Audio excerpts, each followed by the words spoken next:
Gitu.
Maya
bagi yang mampu berkurban itu pada hari raya Idul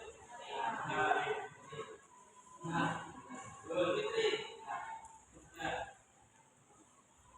perbedaan mendasar antara ibadah akikah dan kurban dari segi tujuan, waktu pelaksanaan dan jumlah aspek juga dalam ibadah akikah.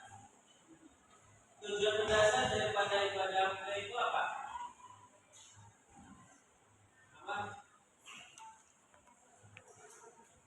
Rasa syukur atas adanya kelahiran anaknya. Nah, rasa syukur itu wajib ya? Hukumnya apa? Sunnah makan. Jadi kita itu meskipun sudah makan harus dilaksanakan. Kemudian dalam tujuan mendasar ibadah kurban itu apa?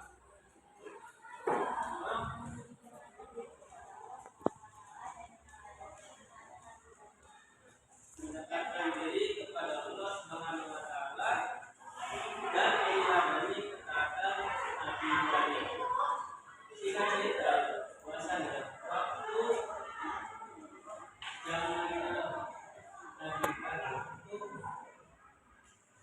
dulu sebelum dijadikan sebagai kambing sebagai pengganti daripada itu Nabi Ismail itu digantikan oleh kita untuk dijadikan sebagai kurban.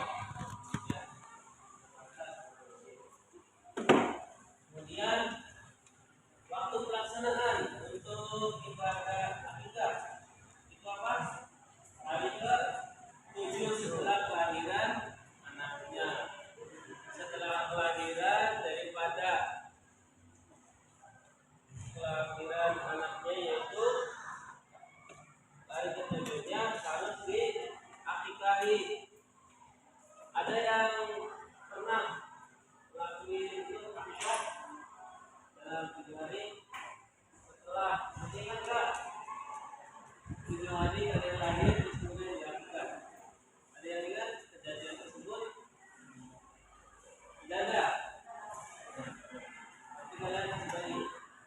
Tapi sekarang kalian pernah nggak tanya kepada orang tuanya bahwasanya saya itu pernah diakikah atau belum? Pernah ya. Kalau untuk perempuan itu berapa? Berapa? 1. Kalau untuk laki-laki? 2. Terus kemudian waktu pelaksanaan ibadah kurban itu terbatas ya pada tanggal 10 Zulhijjah setelah sholat Idul Adha. Akhir dari tasyrik tanggal 13 Zulhijjah.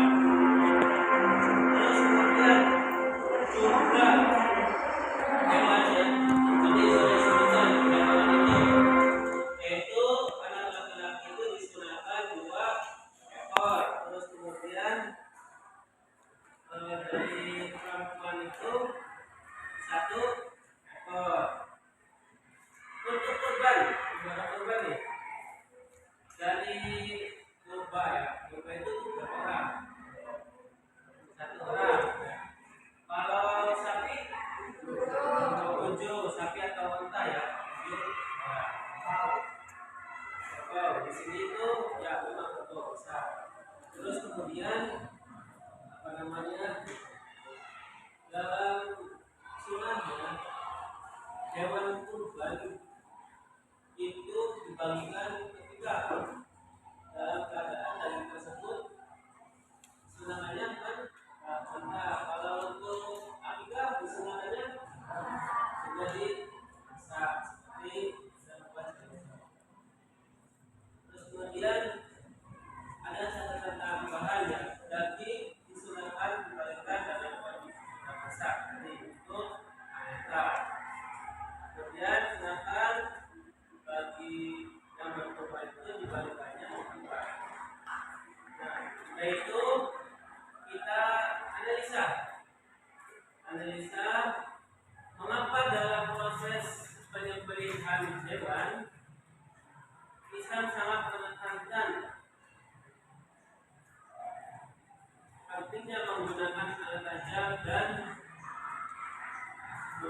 akan jalan dengan baik. Analisis mengenai penekanan Islam terhadap penggunaan alat tajam dan perlakuan baik saat pembelian hewan berdasarkan pada prinsip, yaitu yang pertama ihsan. Ihsan itu apa? Berbuat terbaik, kebaikan terhadap hewan tersebut. Terus kemudian kita pilihannya, kita melihat dari hukum syariat. Fikih yang kalian pelajari itu hukum syariat, ya, syariat itu menurut syariat yang sudah sepakat daripada jumhur ulama. Terus kemudian ada kategori untuk penilaian kesehatan daripada hewan tersebut. Hewan tersebut itu harus sehat. Terus yang pertama, coba tadi boleh itu pentingnya penggunaan alat tajam, coba jelaskan. Agar mengurangi rasa sakit. Penekanan pada penggunaan alat yang tajam bertujuan untuk meminimalkan penderitaan dan memastikan kesempurnaan proses. Tadi yang pertama yaitu mengurangi rasa sakit, yaitu masuk dalam kategori ihsan, supaya hewan tersebut itu tidak merasa disiksa, ya, tersiksa karena harus kalau kita menyembelih itu, ya, hati kita langsung sampai ketika kita menyembelih malah pisau yang kita pegang itu betul, ya, ataupun namanya tumpul, ya. Nah, dari mulai rasa sakit itu alat yang tajam memastikan khususnya 3 saluran utama. Coba sebutkan apa saja 3 saluran utama. Apa? Nafas, makan, sama kedua bulan leher.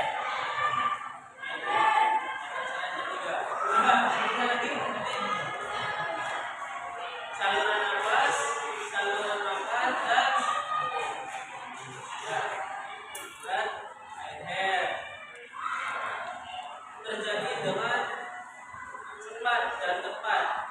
Proses yang sangat cepat ini akan segera menyebabkan hilangnya kesadaran pada hewan tersebut.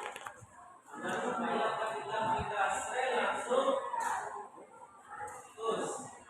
Nah, kalau putus ya, tapi saluran nafas dan saluran makannya dan ukuran lidahnya itu putus agar tidak merasa hewan tersebut itu tidak disiksa. Itu. Kemudian proses yang sangat cepat.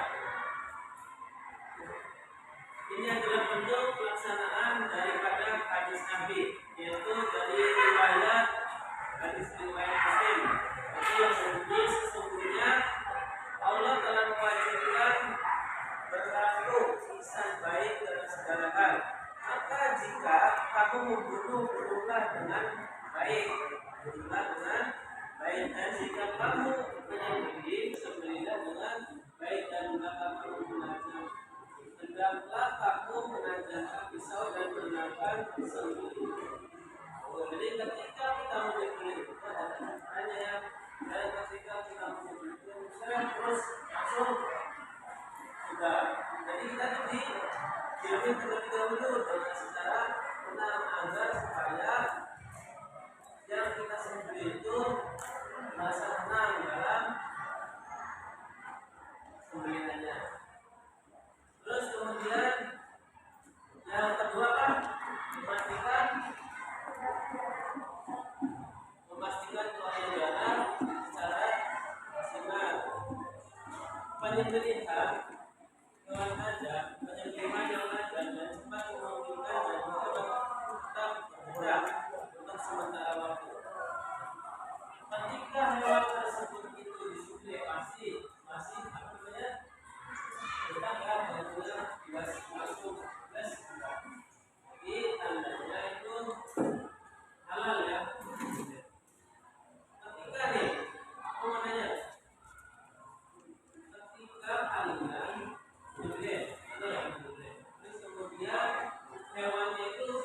bulan itu hukumnya apa? Haram ya. Kenapa hewan tersebut sudah kecuali ikan. Kalau ikan itu mati di laut ataupun di sungai itu sudah kita mau dibawa atau dimakan itu boleh. Dalam proses apa? Dalam proses kita itu harus dimasak. Terus kemudian darah yang tertinggal dalam daging dapat menjadi media pertumbuhan bakteri dan mempengaruhi kualitas serta keawetan daging. Terus yang kedua, pentingnya memperlakukan hewan dengan baik. Pentingnya memperlakukan hewan dengan baik. Itu apa saja tadi? Menghilangkan stres dan ketakutan. Hewan itu tidak boleh diseret ya ketika setelah disembelih ya, jangan dibanting ya, jangan disiksa ketika sudah mati ya sudah, nggak usah diapain kecuali ketika di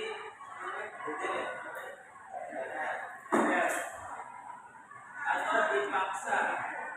Disunahkan untuk memberikan ilmu dan menyenangkannya. Islam melarang mengasah pisau di depan hewan. Islam itu melarang ketika kita itu tidak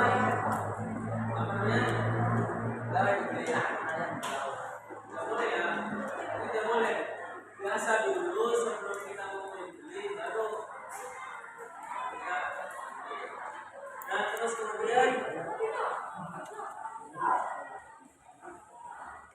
menyembelih satu hewan di hadapan hewan lain itu tidak boleh ya, tidak boleh. Untuk menghindari stres.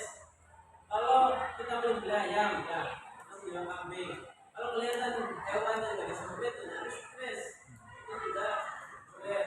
Itu kelihatan. Kita cek. Itu kan buat vitamin. Nah itu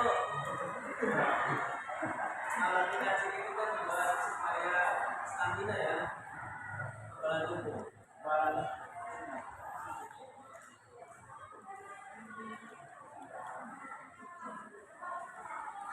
Nah, stres itu dapat menyebabkan pelepasan hormon kortisol yang dapat menurunkan kualitas daging. Nanti kualitas daging daripada sapi ataupun domba itu kualitasnya nanti enak. Terus kemudian apa lagi? Gangguan spiritual. Penyembelihan itu harus dilakukan dalam menyebut basmalah dan takbir. Ini menegaskan bahwa pengambilan menyembah hewan adalah suatu tindakan yang memiliki tujuan spiritual atau spiritual dan hanya dilakukan atas izin dan perintah dari Allah Subhanahu wa Ta'ala, bukan atas dasar kekejaman atau nafsu semata. Jadi kita itu menyembelih dengan nama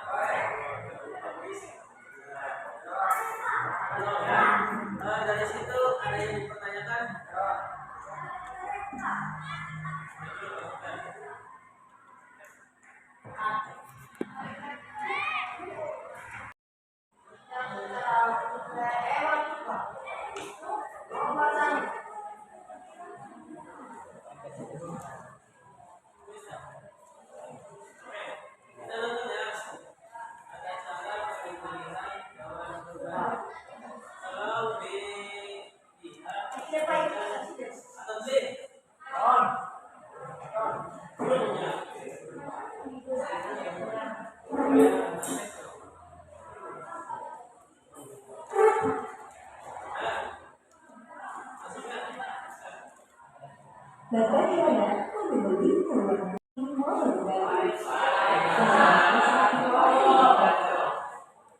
Kurban adalah ibadah yang sangat berjumlah pada hari raya Idul Adha dan 3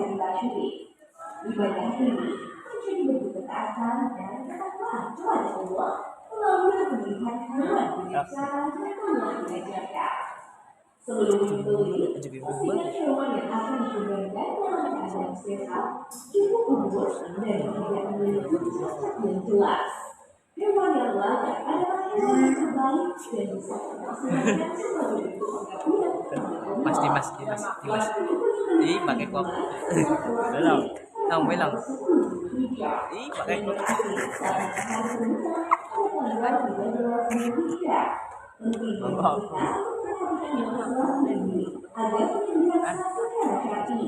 Iya, iya, ada sih lain kenapa nggak sering?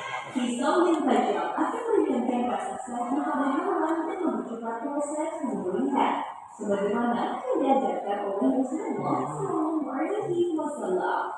Agar hewan tidak merasa cemas, menggunakan pisau tidak digunakan langsung kepadanya. Sebaiknya untuk makannya menggunakan kain atau daun besar dan jauhkan dari hewan lain yang sedang menunggu dia, agar tidak menimbulkan ketakutan di antara mereka. Setelah suasana tenang, baringkan hewan dengan perlahan ke sisi kirinya dan posisikan tubuhnya menghadap ke arah kiblat. Penduduk itu dianjurkan menghadap kiblat sebagai bagian dari agama menyembelih dalam Islam. Saat siap menyembelih, ucapkan basmalah. Bismillahirrahmanirrahim. Kemudian berselawat pada Nabi Muhammad SAW dan lanjutkan dengan takbir sebanyak 3 kali. Allahu Akbar, Allahu Akbar, Allahu Akbar. Setelah itu, bacalah doa yang mengharap kepada Allah.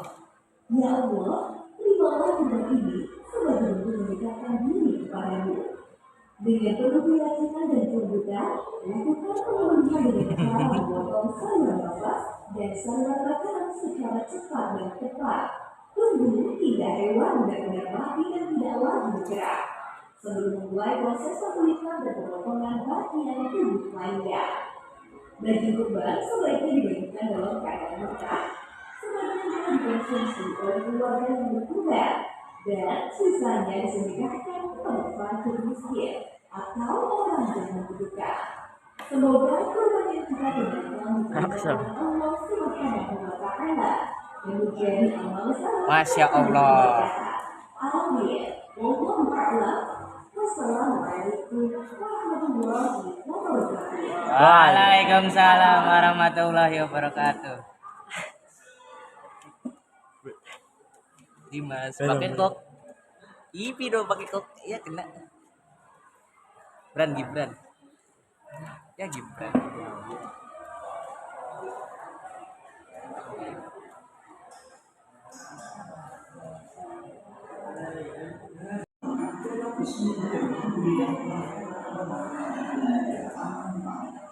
Berjumpa kembali dengan saya sini di Jadikan Islam.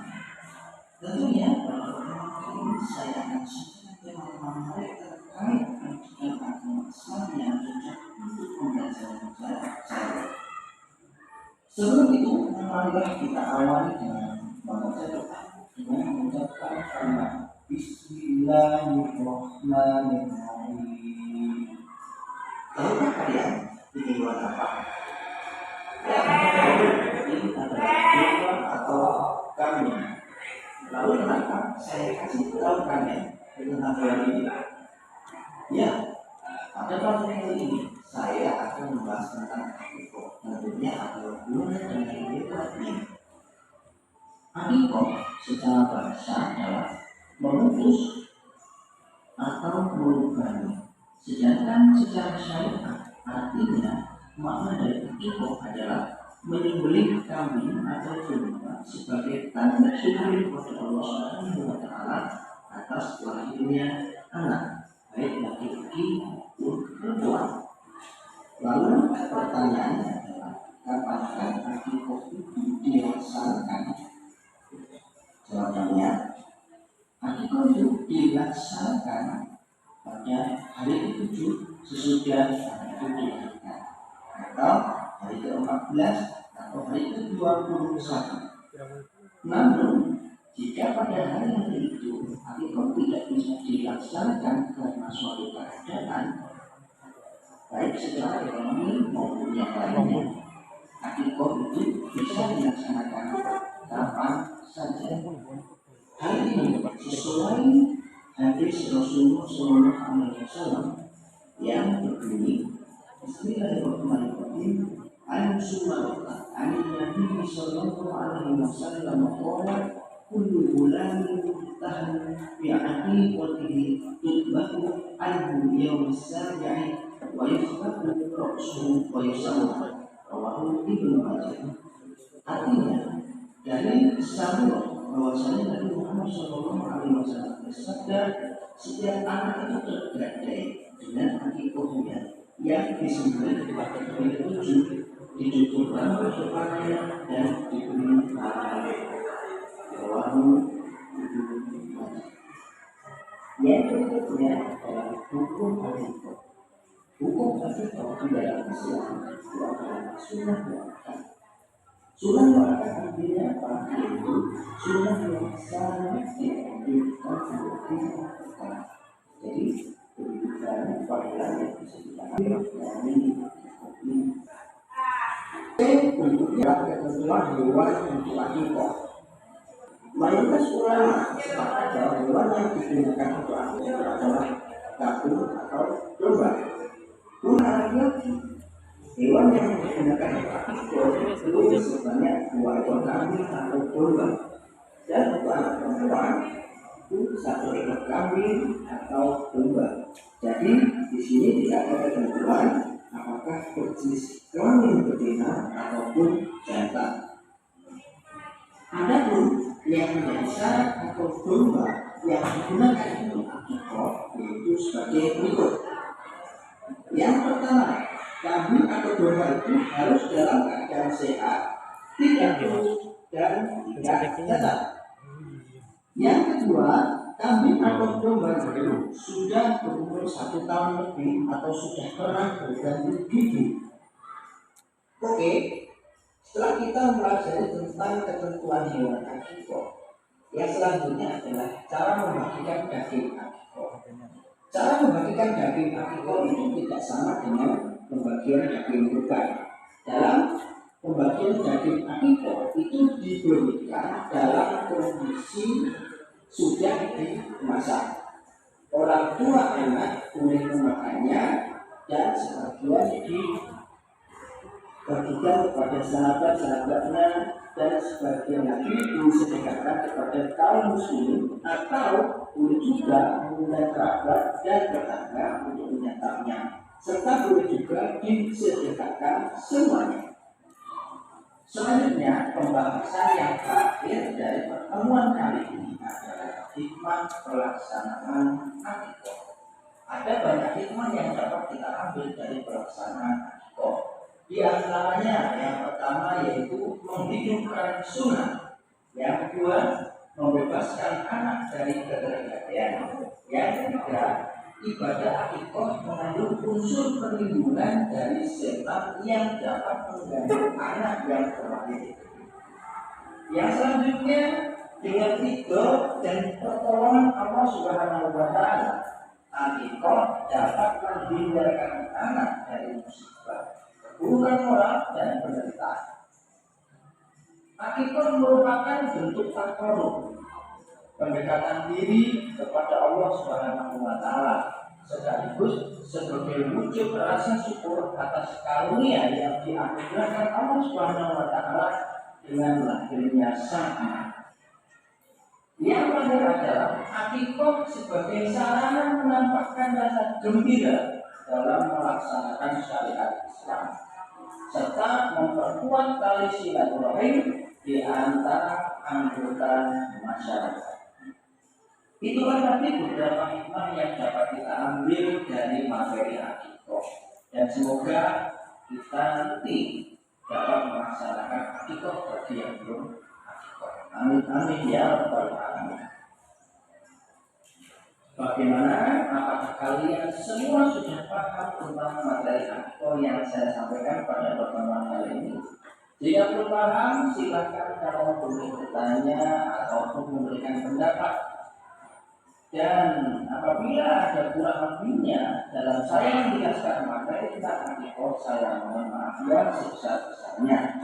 Mari kita akhiri pembelajaran kali ini dengan bacaan Alhamdulillahirabbil alamin.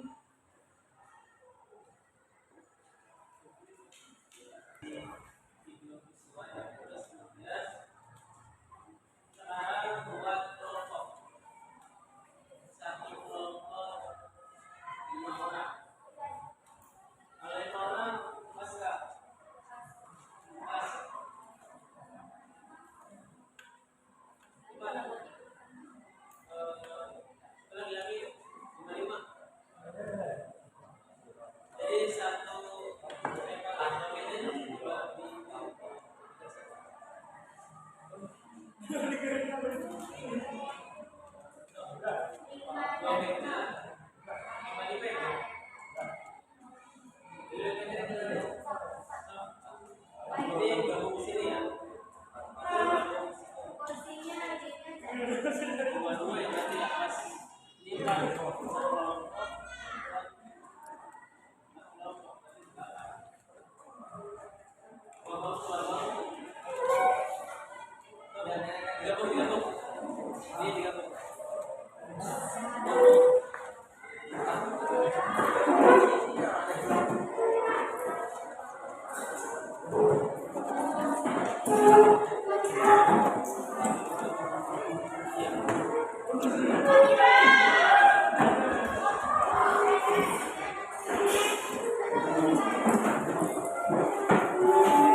Dari sini 1, 2, 3, 4, 5, 6. 4 apa? 4.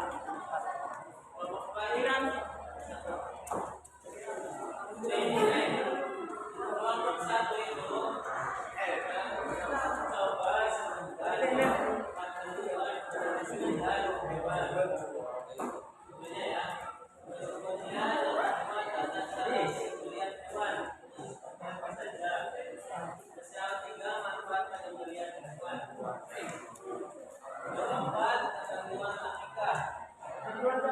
1,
Oke, tutup. Axel, tutup.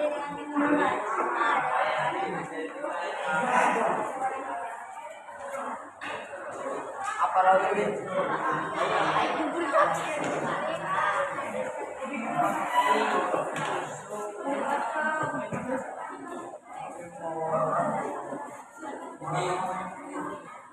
Sekian dari kami. Wassalamualaikum warahmatullahi wabarakatuh. Waalaikumsalam.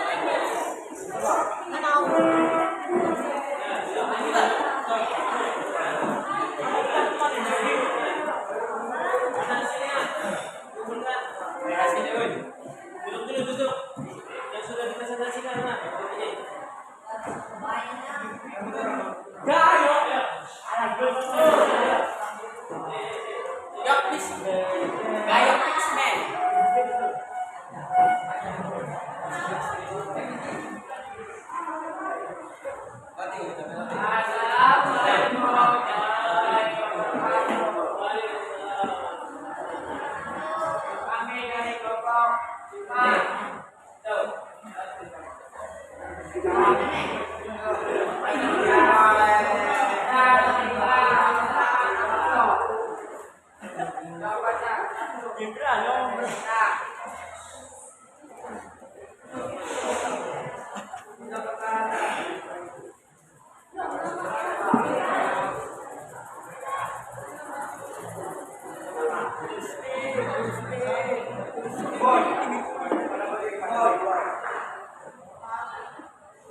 Jadul.